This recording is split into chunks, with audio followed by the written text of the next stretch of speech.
Hey guys, welcome to my channel Prisha की दुनिया। और यहाँ पर हम सब लोग निकल गए थे कासगंज के लिए।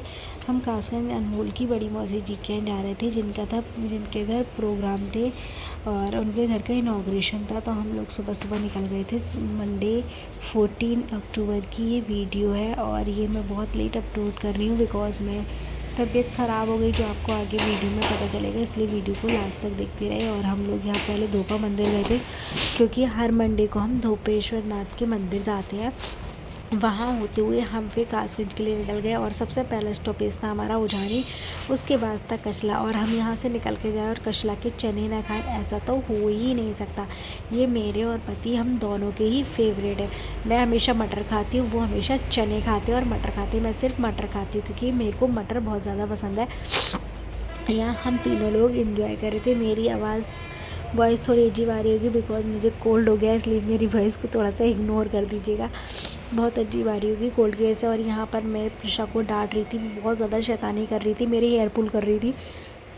इस वजह से मैं उसको डांट लगा रही थी कि शैतानी नहीं करो। और बच्चे, ऐसा हो ही नहीं सकता कि शैतानी ना करे। और उस दिन कासगंज में निकल रही थी राजगद्दी, और जो बहुत ज़्यादा भारी निकलती है और मौसी जी का घर था वहीं से वो स्टार्ट होती है निकलनी। तो हम लोग ये सोच रहे थे कि गाड़ी को ऐसी जगह पार्क करें जहाँ से हमें निकालने में थोड़ी सी आसानी हो जाए। तो हमने एक जगह, अनमोल के जान पहचान वाले थे, दीदी भी रहती है हमारी, लेकिन उसका भी घर चौक में है। तो हमें डर था कहीं ऐसा ना हो उसके घर पर भी जाके गाड़ी फंस जाए और वहाँ से राजगद्दी निकलने लगे। और फिर हमने वहाँ पे अपनी गाड़ी पार्क की और यहाँ हम सब लोग रिक्शे से निकल गए थे मौसी जी के घर जाने के लिए, क्योंकि थोड़ी दूर था, ज़्यादा दूर नहीं था। तो हम लोगों ने रिक्शा कर दी, जो हमें गलियों में ले गया था, क्योंकि मेन रोड से भी रिक्शे नहीं जा रहे थे। रोड जो थी वो बंद कर रखी थी उस दिन के लिए। बहुत ज़्यादा भीड़ थी क्योंकि उस दिन राजगद्दी निकल रही थी। और ये हम फाइनली मौसी जी के घर पहुँच चुके थे। ये इनके मेन गेट से एंट्री है। यहाँ पर छोटू सा प्यारा सा मंदिर था मौसी जी के यहाँ पर हवन वगैरह जो हुआ था ये था। उसके बाद थी किचन, ये स्टेयर्स थी ऊपर फ्लोर पर जाने के लिए। और यहाँ किचन थी एकदम प्यारी सी। और ये फर्स्ट रूम था। इसको अब ड्राइंग रूम तो बाहर था, एक ही रूम था। इसके बराबर में अटैच लेटरिन बाथरूम थे और फिर से टॉयलेट बाथरूम था। और यहाँ पे फिर एक और रूम था। यहाँ पर सब लोग बैठ के आराम से बातें कर रहे थे। जहाँ पर एक सब बहन भाई मिलते हैं तो ऐसा ही होता है। यहाँ पर मौसी, मौसा जी, नाना जी, रानी जी और उनके बच्चे सब लोग यहाँ पर बैठे थे। यहाँ मम्मी जी और मौसी खड़ी थी। जो ये लोग सब वाइट स्पंज का मज़े ले रहे थे, सब लोग वो खा रहे थे। उसके बाद हम निकल आए थे मार्केट जाने के लिए। एक्चुअली में हमें शॉपिंग नहीं करनी थी, उस दिन नाना जी का बर्थडे था। तो हमने सोचा था कि ऐसा होता है ना, अच्छा लगता है कि हम अपने किसी बड़े को सरप्राइज़ दें, उन लोगों को भी खुशी होती है कि हमारे बच्चे। और यहाँ हम बात करते हुए जा रहे थे, यहाँ पर हमें कोई केक ही नहीं मिल रहा था, ना रोशन लाल के, फूलचंद की किसी की शॉप पे केक ही नहीं मिला। एक्चुअली में हमें मेवा वाला केक चाहिए था, खोए वाला मिल्क केक, बिकॉज़ वो एग नहीं खाते हैं। तो इस वजह से हम मिल्क केक ढूंढ रहे थे और कहीं नहीं मिल रहा था। और वो लोग कह रहे थे आपको पहले से ऑर्डर देना पड़ेगा। यहाँ हम प्रिशा के स्लीपर्स देखने के लिए आए थे, क्योंकि प्रिशा जो बैली पहनी हुई थी वो उसके पैर में काट रही थी। और देखिए, कहते हैं ना, शहर बगल में छोरा शहर में ढिंडोरा, आई थिंक यही कहावत है। और उनके मौसी जी के घर के सामने ये अलीगढ़ वालों की शॉप थी, यहीं हमें मिल्क केक मिल गया। और हम पूरे कासगंज में ढूंढते रहे, हमें कहीं नहीं मिला।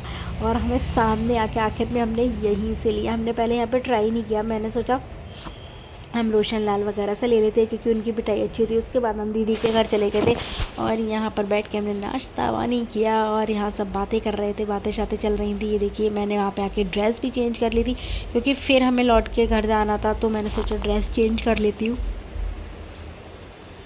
यहाँ पे कृषु और ऋषभ बहुत शैतानी कर रहे थे। देखिए कितना प्यार है दोनों बहन भाइयों में। ऐसे प्यार वाले 2 मिनट का प्यार होता है और उसके बाद बच्चों में लड़ाइयाँ स्टार्ट हो जाती हैं भाई। और ये देखिए, फिर हमने नाना जी को केक कट कराया, वो भी बहुत ज़्यादा खुश हो गए थे। ऐसा होता है ना, कभी कभी हम बहुत सारी छोटे एफर्ट्स करके हम दूसरे को खुशी कर सकते हैं। तो बस मैं मोस्टली टाइम यही करती हूँ कि हम ऐसे छोटे एफर्ट्स करें ताकि हमारे सामने जो हमारे बड़े हैं वो शायद खुश हो जाए। उनने अपनी जो होती है यंग एज होती है, अपने बच्चों के लिए निकाल देते हैं। और यही एज होती है जिसमें बच्चे उनके लिए कुछ कर सकते हैं और वो खुश हो सकते हैं।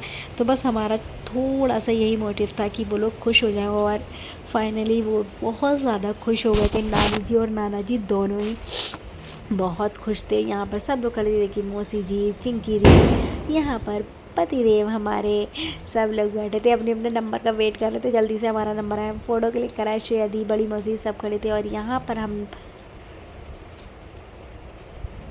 घर पर आ चुके थे गाइस, 8 बज रहे थे और उसके बाद मैं आकर सो गई 10 बजे। और रात को मेरी कंडीशन थोड़ी ख़राब हो गई और मेरे को दूसरे दिन हॉस्पिटल जाना पड़ा। हॉस्पिटल जाना क्या पड़ा, एडमिट ही होना पड़ा। इस वजह से ये ब्लॉग जो है मैं इतना लेट डाल रही हूँ और उसके बीच में मेरा कोई अपडेट नहीं होगा आप लोगों के पास, बिकॉज़ मेरी तबीयत ज़्यादा ख़राब हो गई।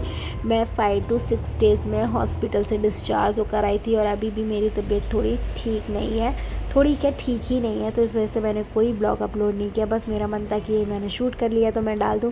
प्लीज़ मेरे चैनल को लाइक, सब्सक्राइब और शेयर करना बिल्कुल भी ना भूलें। Thank you for watching guys, और प्लीज़ कंटिन्यू मेरे ब्लॉग्स देखिए और हमें बहुत सारा प्यार दीजिए। और बाय बाय, गुड नाइट।